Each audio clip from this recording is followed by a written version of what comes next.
Wanita cantik bernama Roro ini adalah cucu pewaris perusahaan ternama. Kembali dari luar negeri akibat mendengar kabar jika kakeknya menghilang.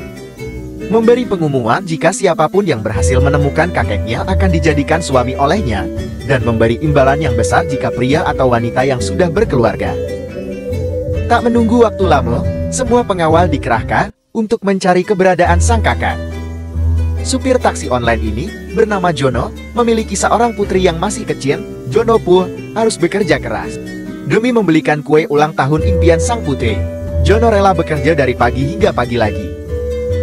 Namun sudah hampir 1 minggu bekerja lembut, Jono belum juga bisa mengumpulkan uang untuk putrinya. Siang itu saat Jono sedang berkeliling mencari penumpang, tiba-tiba dia bertemu dengan seorang pria yang buru-buru ingin pergi ke bandara. Namun saat akan pergi membawa penumpang, Jono tak sengaja melihat pria tua yang tergeletak di jalan. Meminta penumpang untuk memberinya waktu untuk memastikan pria yang tergeletak di jalan tidak apa-apa.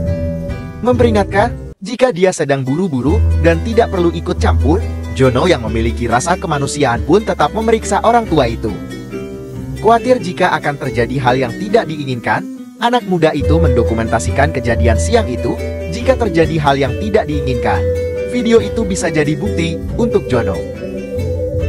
Melihat kondisi Pak Tua yang terluka parah, Jono pun meminta izin untuk membawa Pak Tua ke rumah sakit agar segera dapatkan pertolongan. Karena anak muda harus segera sampai ke bandara secepatnya, dia pun minta izin untuk mencari taksi lain dan meninggalkan Jono sendirian bersama Pak Tua.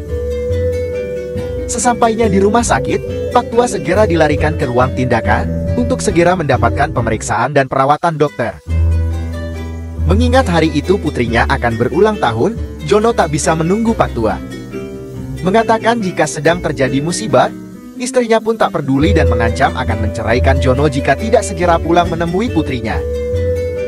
Tak punya pilihan lain, Jono pergi meninggalkan Pak Tua sendirian tanpa meninggalkan identitasnya sama sekali.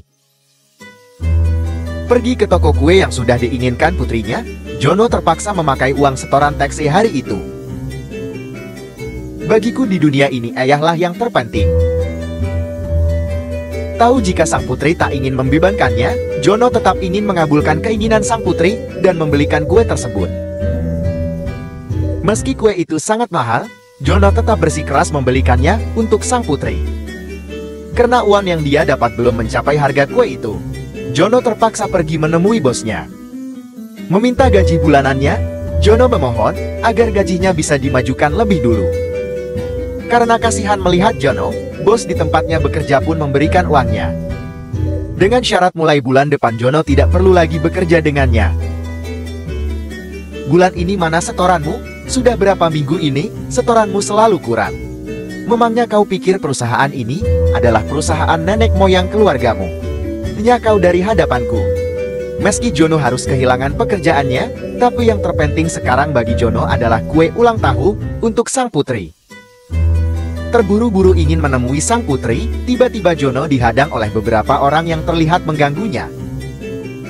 Ternyata pria itu adalah pemilik mobil yang dipakai Jono untuk usaha menjadi supir online. Meminta uang sewaan sepertinya uang Jono sudah tidak cukup untuk membayarnya. Merasa diremahkan, pria itu pun marah dan tidak terima pada Jono. Merampas kue dari tangan Jono, pria itu mengancam akan membanting dan menghancurkannya ke jalan. Bukannya kembalikan mereka malah memukuli Jono, bahkan pria itu tak segan-segan merusak kue milik Jono sampai membantingnya ke jalan. Merasa sudah gagal memberikan kue ulang tahun impian putrinya, Jono hanya bisa menangis dan meratapi kue itu. Wanita bernama Lastri ini adalah istri Jono. Selain sibuk dengan dirinya sendiri, Lastri juga tidak pernah memperhatikan putrinya. Tak ingin tunjukkan kesedihannya, Jono masuk dengan senyuman di wajahnya sembari nyanyikan lagu ulang tahun untuk sang putri tercinta. Melihat putri yang tertidur pulas, Jono pun mendekati sang putri bermaksud ingin membangunkannya. Melihat putri yang tak juga bangun, akhirnya Jono memeriksa keadaan putrinya. Benar saja ternyata putrinya sakit dan mengalami demam tinggi. Hei kau pria tak berguna, jangan pernah kau berani menyentuh tanganku. Tapi putrimu ini demam. Aku ini ibunya, bukan pengasuhnya. Jika kau kasihan bawa saja dia dan urus sendiri. Memaki dan merendahkan pekerjaan Jono, Sepertinya ini bukan kali pertamanya Lastri merendahkan pekerjaan Jono. Tak terima, Jono terus saja menyalahkan Lastri. Ibu Lastri yang marah pun menampar wajah Jono, meminta Lastri untuk tegas pada Jono, mengatakan jika Jono adalah pria pengecut dan tak memiliki rasa tanggung jawab untuk keluarganya. Tak ingin ribut dan membuat masalah semakin rumit, Jono terpaksa membawa putrinya seorang diri ke rumah sakit.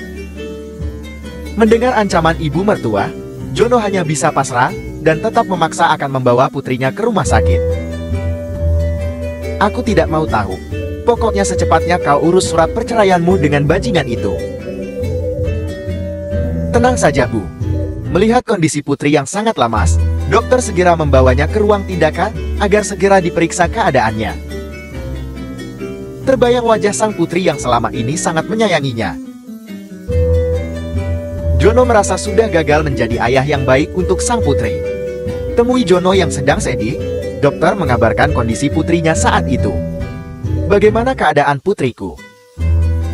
Mendengar pernyataan dokter, Jono terlihat sangat kecewa dan menyesal sudah menjadi ayah yang gagal untuk putrinya. Memohon untuk kesembuhan sang putri, Jono bahkan rela memberikan seluruh hidupnya untuk sang putri. Menanyakan hasil pemeriksaan sang putri, sepertinya Jono sudah siap dengan keputusan sang dokter. Ternyata penyakit yang diderita sang putri sangat serius dan membutuhkan biaya yang sangat besar untuk pengobatannya. Membuat Jono harus memutar kembali otaknya agar segera dapatkan uang sebanyak mungkin. Menghubungi semua kerabat dekat bahkan saudara terjauhnya, Jono berusaha mencari pinjaman untuk biaya pengobatan sang putri. Memohon pada sang istri untuk membantunya mencari uang untuk sang putri, yang ada malah hinaan dan cacian yang didapat. Saat sedang dalam perjalanan pulang, tiba-tiba ada seseorang yang naik mobilnya, berpikir jika dia masih seorang supir taksi online. Masuk ke mobil dalam keadaan mabuk bersama kekasihnya, siapa yang menduga ternyata wanita yang di dalam mobil itu adalah istri Jono. Melihat dari arah spion depan, wajah yang tak asing dan suara yang sangat mirip dengan istrinya, Jono pun terkejut. Bukannya malu atau menyesal, istri Jono malah semakin membuatnya marah dan kecewa. Jono yang tidak terima pun keluar dari mobil dan mencoba menyeret istrinya keluar dari mobil. Cepat turun kau bajingan. Apa katamu? Kau panggil apa aku barusan? Hei kau sadarlah. Kau tahu benda apa yang ada di celanaku ini? Mau coba? Meminta Lastri keluar dari mobil, sembari lemparkan selembar kertas pada Jono. Rupanya Lastri memang sudah matang, dan siapkan surat perceraiannya dengan Jono. Merasa sudah dapatkan pria yang lebih baik dari Jono, Lastri sama sekali tidak peduli dengan perasaan Jono dan juga keadaan sang putri yang sedang kritis. Jika dalam waktu dekat Anda tidak juga dapatkan uang untuk tindakan operasi putri Anda, maka putri Anda tidak akan tertolong. Jono yang tak punya pilihan lain selain hanya fokus pada kesembuhan sang putri pun menyetujui perceraiannya dengan Lastri. Melihat keadaan putri yang tak berdaya di rumah sakit, Jono memutuskan untuk terus bekerja keras demi biaya pengobatan sang putri. Menguatkan sang putri dan berjanji akan membawakan kue ulang tahun terbaik untuknya. Menemui Jono, mengatakan jika dokter sudah temukan dokter terbaik untuk operasi putrinya, ternyata Jono belum dapatkan uang yang cukup untuk daftarkan operasi sang putri. Meminta Jono untuk tak main-main dan segera dapatkan biaya operasi. Dokter menegaskan Jono segera kumpulkan uang itu secepatnya. Tuan Jono, tolong kumpulkan uangnya. Jika Anda sudah siap, segera hubungi aku secepatnya. Seperti manusia tak berguna, Jono benar-benar merasa menyesal telah menjadi ayah untuk putrinya. Sementara di tempat lain, Pak Tua yang diselamatkan Jono sudah membaik dan sadarkan diri. Menghubungi keluarga dan meminta untuk menjemputnya di rumah sakit segera mungkin. Roro yang mengetahui jika kakek sudah kembali dalam keadaan baik-baik saja pun sangat senang. Kakak, apakah kamu baik-baik saja? Menyalahkan Roro atas kejadian yang menimpa sang kakek. Sepertinya paman Roro memang tak menyukai Roro. Ini semua salahmu. Seharusnya sebagai satu-satunya ahli waris kau lebih memperhatikan kakekmu. Paman, apa alasanmu menyalahkanku? Atas dasar apa Anda bisa menuduhku yang membuat kakak celaka? Kakak yang masih syok dengan kejadian yang menimpanya pun meminta semua tetap tenang dan tidak saling menyalahkan satu sama lain. Mengkhawatirkan keadaan kakak, sepertinya Roro sangat ingin tahu apa yang sebenarnya terjadi pada kakak. Menceritakan kejadian saat sang kakek keluar dari rumah. Sepertinya semua memang sudah disusun dan direncanakan untuk mencelakakan kakak. Aku yakin ini semua sudah disusun dan direncanakan oleh seseorang yang tidak suka melihat aku masih hidup. Tapi yang terpenting bagiku sekarang adalah temukan orang yang sudah menyelamatkanku. Baik Ketua. Mendengar berita yang memberi sayembara bagi penyelamat sang kakek dengan imbalan yang sangat besar, Jono pun memastikan jika pria tua itu adalah kakek yang dia selamatkan tempo hari. Tak butuh waktu lama, Jono menemui nomor yang memberikan sayembara dan menunjukkan bukti saat dia menyelamatkan sang kakek. Oh syukurlah Tuan, akhirnya aku menemukanmu. Jadi orang yang menyelamatkan ayahku itu adalah Anda. Aku mewakili ketua ingin ucapkan beribu-ribu terima kasih. Bukankah aku bisa dapatkan imbalan? Aku hanya butuh yang 500 juta. Sepertinya Anda benar-benar sangat butuh uang. Iya. Jangan buru-buru dulu Tuan, santai saja dulu. Minta pengawal untuk membawanya. Sepertinya pria ini punya niat buruk pada Jono. Entah apa yang ada di pikiran Paman Roro. Jadi kau sudah temukan orang yang menyelamatkanku? Tentu saja Ayah. Orangnya sudah ada di luar pintu sekarang. Di mana dia? Cepat suruh dia masuk menemuiku. Menepuk tangan seolah isyarat untuk memanggil penyelamat itu masuk ke dalam dan menemui ketua. Siapa sangka ternyata pria itu adalah selingkuhan Lastri, yaitu istri Jono. Anakku, kau berhasil membesarkan seorang putra yang baik seperti ini. Tersanjung dengan pujian ayahnya, Paman Roro pun mencuri kesempatan. Roro yang tidak percaya dengan ucapan sang paman pun hanya bisa berhati-hati. Kembalinya kakek dengan keadaan yang baik-baik saja, membuatnya mengucapkan syukur dan adakan pesta sekaligus umumkan hadiah yang akan diberikan pada cucunya itu. Nik ke atas panggung dan membawa hadiah untuk sang cucu. Sepertinya kakek sangat bangga mengumumkan berita bahagia ini. Hari ini juga aku akan umumkan hadiah yang sudah aku janjikan sebelumnya pada penyelamat hidupku. Secara resmi aku umumkan pemegang saham kedua milikku adalah cucuku Lono. Tidak bisa datang dan membuat kegaduhan. Sepertinya Jono tidak terima sudah dipermainkan oleh ayah Lono. Merasa dirinya lah yang sudah menyelamatkan nyawa sang kakak, Jono memberanikan diri masuk ke gedung itu. Bagaimana bisa dia meloloskan diri dari penguasaan anak buahku? Penuh dengan emosi, Jono berjalan menghadap Pak Tua yang sudah diselamatkan olehnya. Apa yang kau lakukan di sini? Beraninya kau mengikutiku sampai ke sini. Asal kau tahu, hari ini aku akan menjadi nyonya besar keluarga Wang. Tidak bisa, cucu Anda itu sudah berbohong. Berbohong apa maksudmu? Aku sarankan lebih baik kau tutup saja mulutmu. Ingin mendekat ke Pak Tua dan memberi bukti yang dia punya, namun dihalangi oleh Lono yang tak suka dengan Jono. Pria ini tahu di mana tempat dan waktu kejadian dengan jelas. Aku yakin sekali, pria ini pasti yang sudah menculik dan menyiksa Anda ayam. Tapi aku punya bukti yang jelas bahwa akulah yang sudah menyelamatkan Anda saat itu. Keluarkan flash disk dan tunjukkan pada Pak Tua. Jono sangat yakin ingin membuktikan kebenarannya.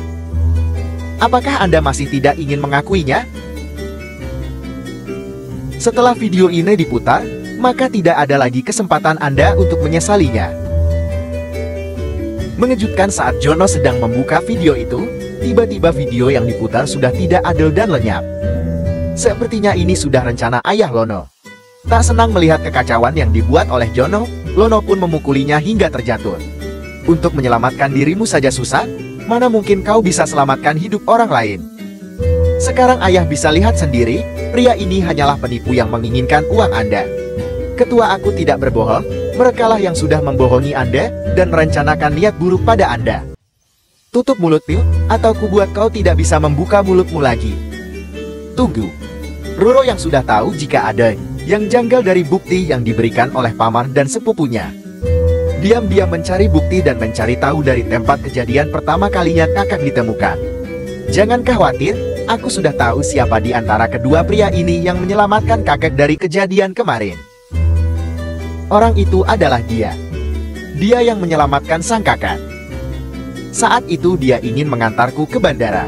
Tapi dia lebih memilih mengantar kakek ke rumah sakit dan memintaku mencari taksi lain. Hei Bung, jangan main-main. Jika kau tidak punya bukti, aku bisa membuatmu membusuk di penjara. Katakan padaku siapa orang yang sudah membayarmu untuk berbohong di sini. Aku tidak berbohong. Aku justru punya bukti yang sangat akurat. Sisi tuan kedua, beraninya kau mempermainkan keluargaku. Jangan terburu-buru, Bung. Bagaimana jika kita lihat saja dulu buktinya? Siang itu aku sedang buru-buru ingin pergi ke bandara. Tiba-tiba paman supir melihat ada Pak Tua tergeletak di jalan. Memintaku menunggu sebentar dan ingin memastikan jika Pak Tua dalam keadaan masih hidup. Saat itu aku yang tak bisa berbuat apa-apa dan takut jika tertuduh oleh polisi pun dengan sigap mengambil foto dan merekam kejadian itu sampai Pak Tua dibawa masuk ke dalam mobil. Tak percaya dengan omong kosong putranya, kakek pun menendangnya hingga terjatuh. Ucapkan terima kasih pada Jono. Kakek merasa sangat berhutang budi padanya. Terima kasih telah menyelamatkanku. Tidak, Pak. Memang sudah kewajibanku untuk membantu sesama. Hanya manusia yang berhati mulia yang bisa melakukan kebaikan ini. Untuk itu sesuai janjiku, sebagian hartaku akan kuserahkan padamu.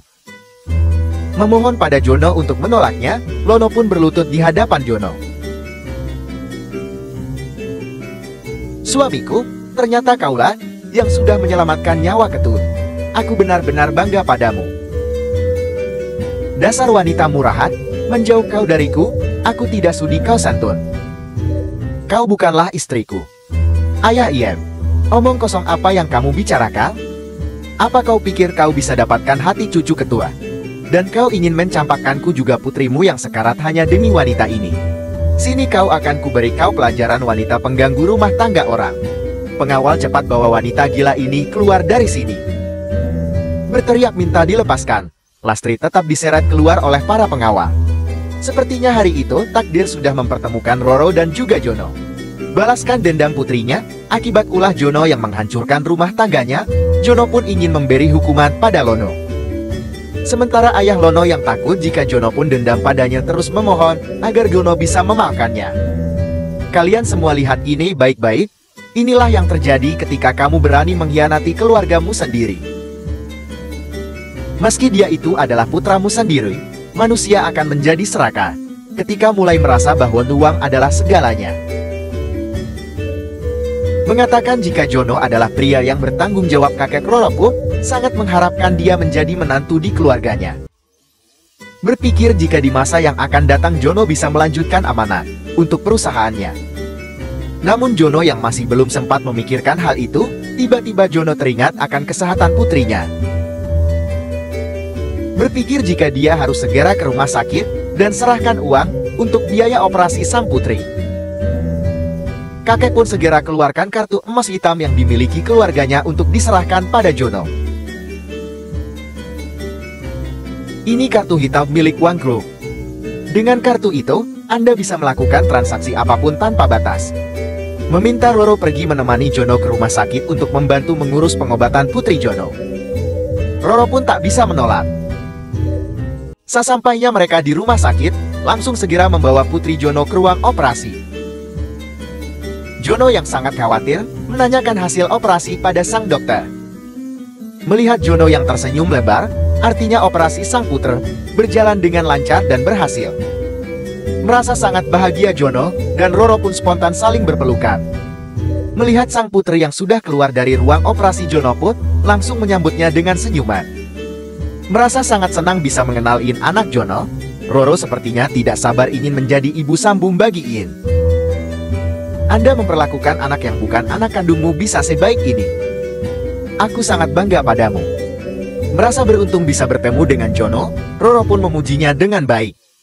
Aku hanya kasihan pada In yang memiliki ibu berhati iblis. Jika kau percaya aku bisa menjadi ibu yang baik untuknya, Apa kau bersedia menerimaku?